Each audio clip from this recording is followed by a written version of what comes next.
출애굽기 2장 11절에서 15절입니다.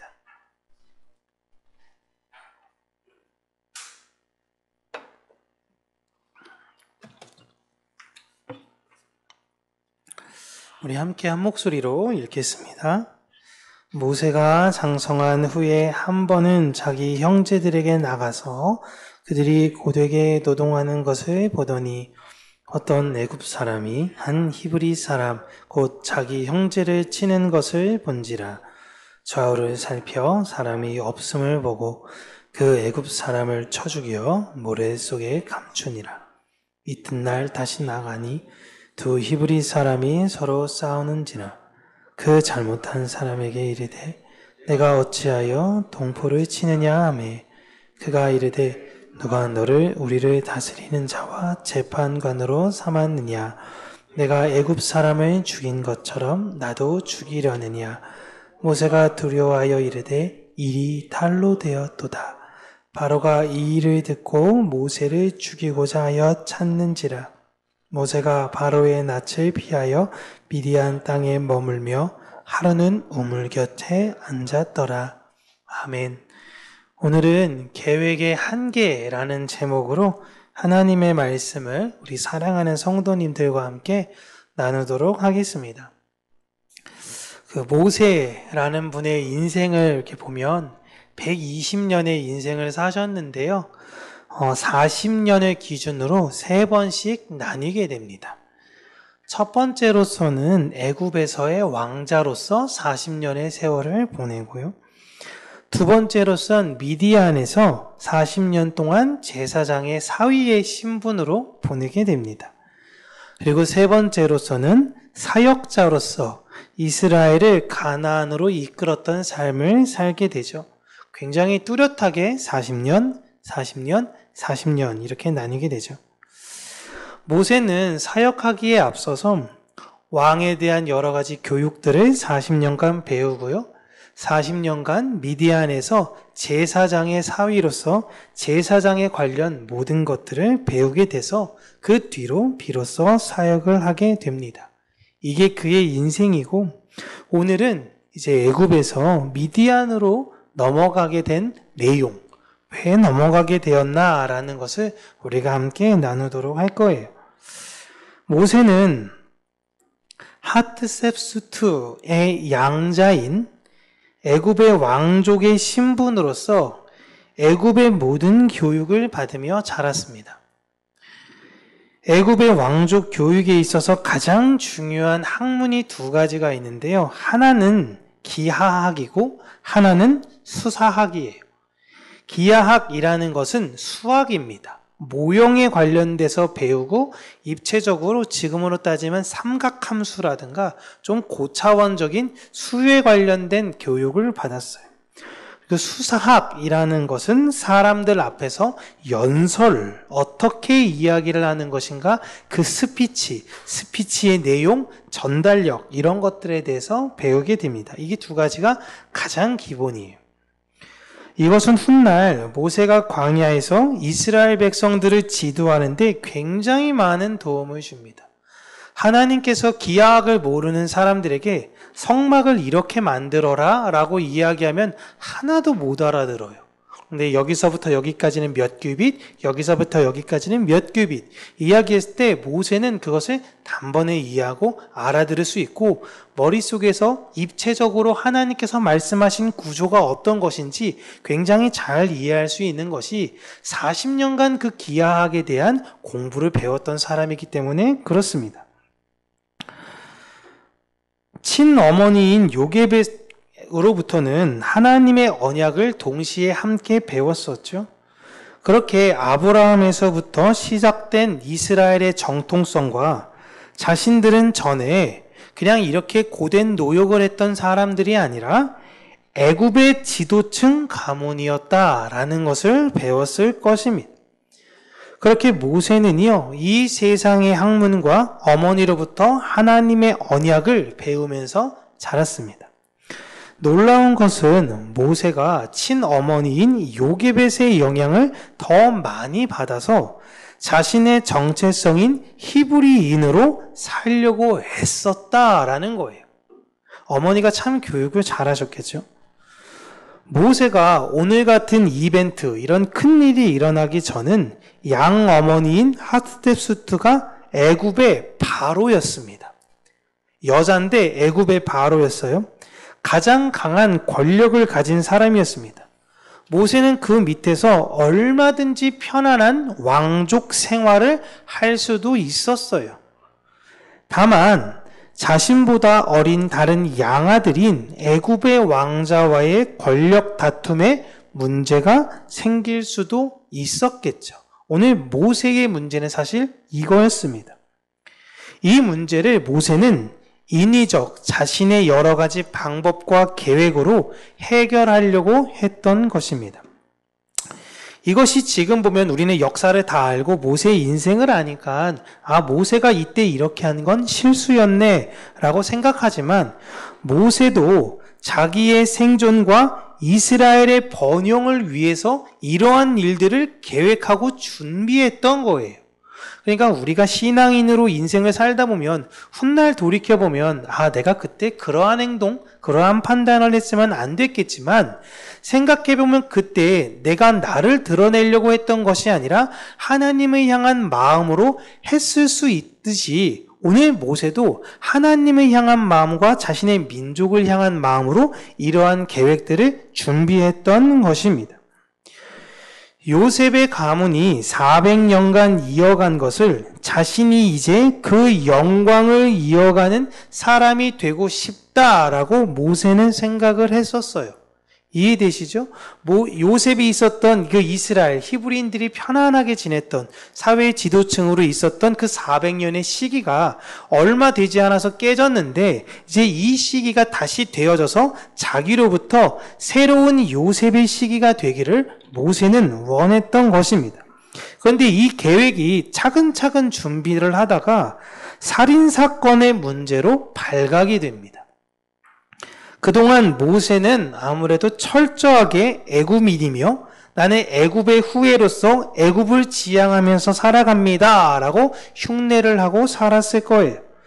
자신의 정체성은 애굽 사람이라고 다른 주변의 모든 사람들을 속였는데 히브리 정체성을 가진 것이 이 살인사건으로 들키게 된 것입니다. 이렇게 되면 다음 바로가 될 때에 자신의 주변에 있는 자신을 지지하는 사람들과 함께 가기가 어려워지는 거예요. 정통성 문제 때문에. 이제 모세에게 남은 건 하나밖에 없겠죠. 혁명밖에 없습니다. 혁명. 근데 모세는 혁명을 통해서 정권을 바꾸려고 했던 것은 아니에요. 이제 자꾸 자기가 조금 더 인내하다 보면 자기의 양어머니가 결국에는 실각을 하거나 권세를 내려놓게 될 때에 그 과도기쯤 해가지고 어린 동생을 제치고 자신이 애굽의 권력을 잡겠다라고 순차적으로 참 오랫동안 기다렸던 것 같아요. 모세는 애굽에서 하나님의 언약을 이어가고 싶었습니다. 그게 옳은 일이라고 스스로 생각했어요. 그리고 그런 마음을 품은 모세가 잘못됐다고는 아무도 이야기할 수는 없습니다. 그런데 모세가 간과했던 것은 하나님의 뜻은 내 생각과 다르다라는 것이에요. 그렇게 모든 것이 이제 계획 삼아서 잘 갔던 것이 발각된 게 애굽의 한 관리직 사람을 살해했던 것인데요. 모세가 40살, 40살 될 때까지 히브리 사람들은 여전히 고된 일만 할 수밖에 없었습니다. 그러니까 이러한 생활이 여러분 빈부격차가 한 몇십 년 지속되면요. 다음 세대, 그 다음 세대가 우리 부모가 가난하고 우리 할아버지 할머니가 가난하면 그냥 그것을 수용하고 살아갑니다. 지금 가장 대표적이고 단적인 게 인도의 삶이에요. 그냥 내 부모가 부자면 그냥 부자, 계급에 따라서 그냥 살아가게 되는 것이죠. 40년 동안 계속 고된 일만 하다 보니까 완전히 서열이 나뉘게 될 수밖에 없었어요. 애굽 사람들은 히브리 사람들을 시키는 게 당연한 거고요. 히브리 사람들은 애굽 사람이 시키면 그 일을 할 수밖에 없는 위치였습니다. 모세가 스스로 애굽인이다라고 생각했으면요. 다른 애굽 사람들이 히브리 사람들을 강압적으로 일을 시키는 것, 그 모습을 볼 때 이상하게 생각하면 안 돼요. 그죠? 당연한 겁니다. 그죠? 히브리 사람들을 그렇게 하는 게 당연한데 어떤 애굽 한 관리자가 히브리 사람을 학대하는 모습을 보고 몰래 가서 그를 죽여버리고 모래 속에 매장시켜 버리죠. 그리고 나서 불안한 마음에 다음날 사건 현장에 다시 한번 방문하게 됩니다. 이게 범죄자의 심리죠. 범인은 현장에 다시 나타난다. 유명한 이야기인데, 그런데 거기에 갔는데 사건 현장에 두 히브리 사람들이 서로 치고받고 싸우고 있는 겁니다. 그때 모세가 이들을 말리면서 이야기하는 게, 당신들 둘은 히브리 사람 아닙니까? 히브리 사람들 지금 어려운 시기에 힘을 합치지를 못할 망정 도대체 왜 싸우고 있는 것이냐라고 다그치며 물어봐요. 그러자 한 사람이 네가 뭔데 우리를 판단하며 재판하려고 하느냐라고 이야기해요. 여기까지만 말했으면 좋아요. 그런데 애굽 사람 죽인 것처럼 지금 네가 나도 죽이려고 하느냐라고 대듭니다. 이 이야기에 모세가 너무 두려워해서 도망치죠. 아마도 어제 모세가 도와줬던 그 히브리 사람이 이것을 소문을 냈거나 혹은 어떤 목격자가 있었는데 지금 이 사건이 하루 만에 이 지역에 모든 사람들이 거의 다 알게 된 내용이 된 거예요. 그러니 분명히 이 사건이 밝혀지는 것은 시간 문제일 것이고 추궁하다 보면 이 죽은 애굽 사람을 누가 죽였는지는 금방 밝혀지는 것이고 자신은 정통성에 약한 반대파에 의해 숙청당할 명분을 줬다라고 생각해서 도망간 겁니다. 아니나 다를까 애굽 사람의 시신이 발견되고요. 바로가 이 살인을 모세가 했다라는 것을 알게 되자 그를 죽이라고 명령합니다. 근데 여러분 다시 한번 말씀드리면 지금 바로가 누구예요? 어머니인 하트셉스트예요. 양어머니. 양어머니가 양아들을 죽이라고 지금 시킨 겁니다. 이 여인은 나님, 요즘은 불임이라는 표현을 안 쓰니까 나님이 때 그 나일강에게 기도하러 갔다가 그 갈대 상자에 떠 내려온 모세를 보고 그 하나님께서 주시는 마음으로 이 아이를 양자로 받아들였지만 모세에게는 왕권을 넘길 생각이 눈꽃만큼도 없었어요. 왕권은 이방인이 아닌 애굽 적통인 사람에게 줘야 된다라고 생각을 했던 것입니다. 아마도 그래서 어린 양아들 대신 그 자신이 모세를 바로로 세울 수도 있었거든요. 성인이었으니까. 그런데 성인인 모세를 바로로 세우는 것이 아니라 어린 아들인 아멘호프를 대신해서 자신이 바로가 돼서 통치를 했던 것입니다.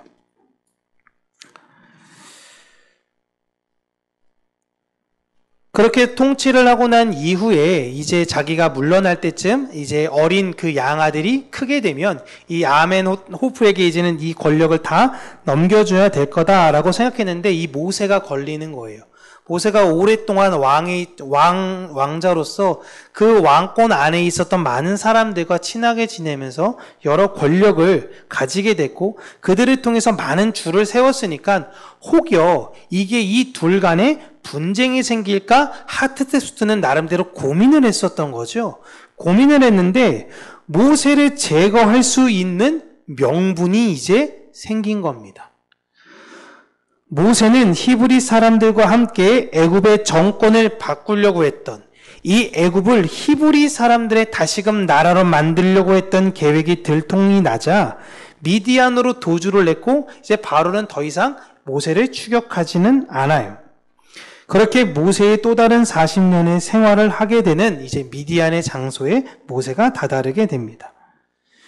여러분 지금 모세가 하려는 모든 계획과 방법을 생각해 보시면 모세는 자신 혼자만의 왕국을 세우려고 했던 것이 아닙니다. 왕권이 욕심났던 사람은 아니에요. 물론 그게 아예 없다고 할 수는 없지만 왕권이 목적인 게 아니라 하나님의 언약을 다시금 이 애굽에서 이루어가고 싶었던 것이 모세의 계획이고 꿈이었습니다. 애굽의 우상들 보는 것들도 계속 불편했겠죠. 어찌 보면 모세는 하나님께서 나에게 지금 이러한 권력을 주신 이유가 이러한 일을 세우기 위해서 하나님께서 권력을 기적과 같이 주신 것이 아닐까라고 생각할 수 있지 않겠습니까? 그렇게 생각할 수 있겠죠. 에스더가 이제 페르시아 바사의 왕비가 되고 하만으로부터 동족의 위험이 처할 때에 아하수에로 왕에게 나아가는 것에서 굉장히 주저하게 됩니다. 왜냐하면 나아가게 될 때 왕이 부르지 않으면 죽임을 당할 수 있으니까요.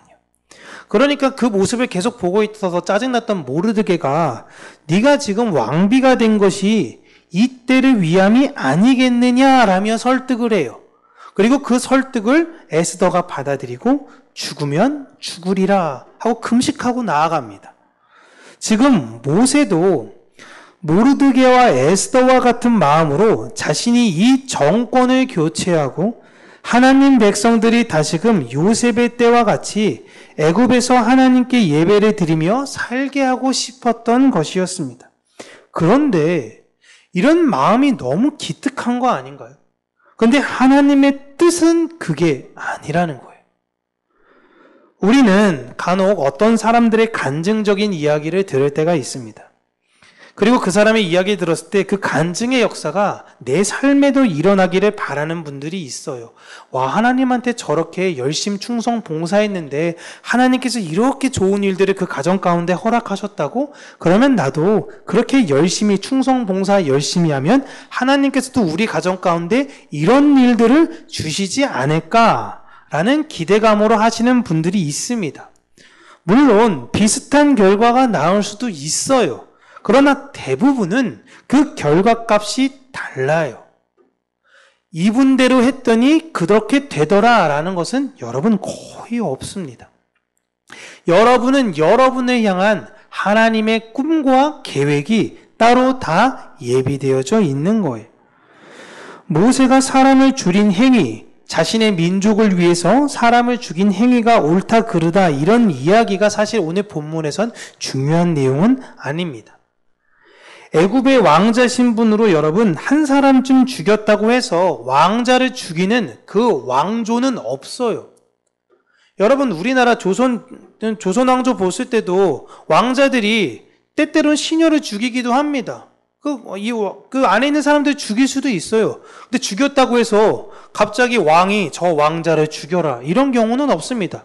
유일하게 사도세자가 죽었잖아요. 영조에 의해 사도세자가 뒤주에 갇혀 죽었는데 엄청 많은 사람들을 죽였어요. 내 옷을 제대로 못 갈아입히느니 하고 칼로 찔러 죽이지. 너는 왜 그러니 죽이지. 그러니까 사람들이 그 사도세자 앞에 갔을 때 발발발발발 떨었잖아요. 그래서 영조가 권유하잖아요. 제발 정신 좀 차리라고. 근데 정신 못 차리니까 결국엔 자신의 아들을 죽였잖아요. 이렇게 여러 번의 회유가 있습니다. 한 명 죽였다고 해서 지금 왕자 신분인 사람을 바로가 죽여라 라고 이야기하는 것들은 여러분 없어요. 모세는 자신이 어떤 일을 해야 하는지를 사실상 명확히 알았습니다. 자신은 이스라엘 백성들, 히브리 사람들을 구원해야 한다라는 그 내용을 명확하게 알았지만 그의 방법과 계획대로 하나님께서는 하지 않으셨어요. 이게 굉장히 오늘 주는 교훈입니다. 그러나 또 하나님께서는 그가 품었던 그 마음과 뜻과 계획을 활용하십니다. 잘 이해하셔야 돼요. 모세는 히브리 사람들의 구원자가 되고 싶었어요. 근데 하나님은 그 마음을 먼저 꺾으십니다. 그 마음을 먼저 꺾으시고 그리고 나서 그를 히브리 사람들의 구원자로 만드십니다. 오늘 그 기간이 미디안의 40년의 기간이었던 거예요. 하나님의 은혜를 받은 자들은 다른 이들에게 이 구원의 은혜를 증거하려고 해요. 너무 기쁜 마음에 그 마음을 내 생각과 내 방법대로 막 열심히 애를 써요. 그런데 놀라운 게 하나님께서는 내 생각과 내 방법대로 나오는 그 마음을, 그 하나님의 영광을 드러내겠다라는 그 기특한 마음을 하나님은 꺾으신다라는 겁니다. 하나님이 칭찬하고 하나님께서 우쭈쭈 해도 모자를 판에 하나님께서 그 마음을 꺾으시는 거예요. 왜냐? 그게 나에게 유익하기 때문이에요. 하나님은 우리를 예수 그리스도의 존재로 만들어가기 위해 우리를 꺾으십니다. 우리가 꺾이지 않으면요, 여러분, 우리는 우리의 이름을 내게 되어 있어요. 그래서 필연적으로 우리는 이 세상에서 받은 우리의 이름을 하나님이 꺾으시고 우리로 하여금 예수 그리스도의 이름을 내게 하신다라는 겁니다. 그런데 놀라운 게 나는 예수 그리스도의 이름을 내는데 훗날 사람들은 또 내 이름을 기억한다라는 것입니다. 이게 순서가 참 이상하죠. 내가 내 이름을 알리려고 막 애쓸 때는 그 애씀을 하나님께서 원하지 않으신 것 같았고 내 모든 이름을 다 꺾고 예수의 이름만 올려야 되는구나, 예수 이름만 높입니다 라고 살았더니 하나님께서 내 이름을 높여주시더라라는 것입니다. 이게 성경에서 기록된 방법이에요. 필연적으로 그 꺾임이 우리 삶 가운데는 있어야 되는 것이에요. 여러분, 살다 보면 하나님 뜻을 위해서 열심히 한다고 했는데 잘 되지 않을 때가 있습니다. 나 분명히 열심히 기도하고 열심히 헌신하고 열심히 봉사했는데 왜 내 삶이 더 나아지지 않는 것 같지? 왜 내 더 어려움이 많은 것 같지? 라고 여러분 생각이 들 때 그때 우리를 꺾으시는 그 기간이다 라고 생각하시면 돼요. 하나님께서는 그 과정을 우리에게 주시는 이유는 하나님이 우리를 미워하고 우리를 나락에 빠뜨리려는 것이 아니라 그것이 우리에게 반드시 필요한 것이고 그 과정을 통해 우리는 하나님 나라를 가기 때문에 그런 것입니다. 때로는 망하게도 하시기도 하고요. 때로는 아프게도 하시기도 하고요. 때로는 주변 사람들을 통해서 나를 참 많이 힘들게도 하세요. 하지만 그 일련의 과정을 통해서 우리는 내 이름이 꺾이는 걸 배우고 예수 그리스도의 이름을 높이는 것을 배우게 되시기를 바랍니다. 그러니까 이걸 또 머리를 써서 그래? 하나님이 결국에는 내 이름을 높여주신다고? 그러면 나는 지금 예수 이름을 높이는 척 해야지 라고 하는 거 하나님이 다 아세요. 하나님이 다 그것조차도 내 이름을 높이는 거니까 우리가 꺾일 때는 하나님 앞에 제대로 꺾이고 그 다음에 우리가 하나님의 순종하는 마음으로 하나님의 뜻이 나를 통해서 온전히 잘 하나님께서 이루실 거니까 그 과정 신뢰하고 믿음으로 걸어가셨으면 좋겠습니다. 여러분, 모세는 그 과정이 40년 걸렸어요. 40년. 그래서 훗날 하나님께서 모세를 다시 부르실 때 모세는 하나님 메신저 잘못 고르셨어요. 저 40년간 양치고 그냥 제사 드릴 줄만 알지 하는 게 하나도 몰라요. 근데 제가 가서 그 사람들을 어떻게 다시 이끌고 나옵니까? 그리고 하나님 봤잖아요. 제가 어떻게 이쪽으로 도망갔는지. 근데 하나님께서 거기서 다시금 그를 세우시고 다시금 돌려보내신다라는 것을 우리가 잘 기억하고 하나님께서 여러분 마음들 잘 아시니까 꾸준하게 하나님을 향한 마음이 있으시다면 그 마음 잃지 않으시고 묵묵하게 믿음으로 걸어가는 저와 여러분, 그리고 어찌 보면 꺾이는 기간 가운데 있는지 모르겠지만 우리 평강교회를 위해서 함께 기도하고 함께 나아갔으면 좋겠습니다. 기도하겠습니다. 살아계신 하나님 아버지,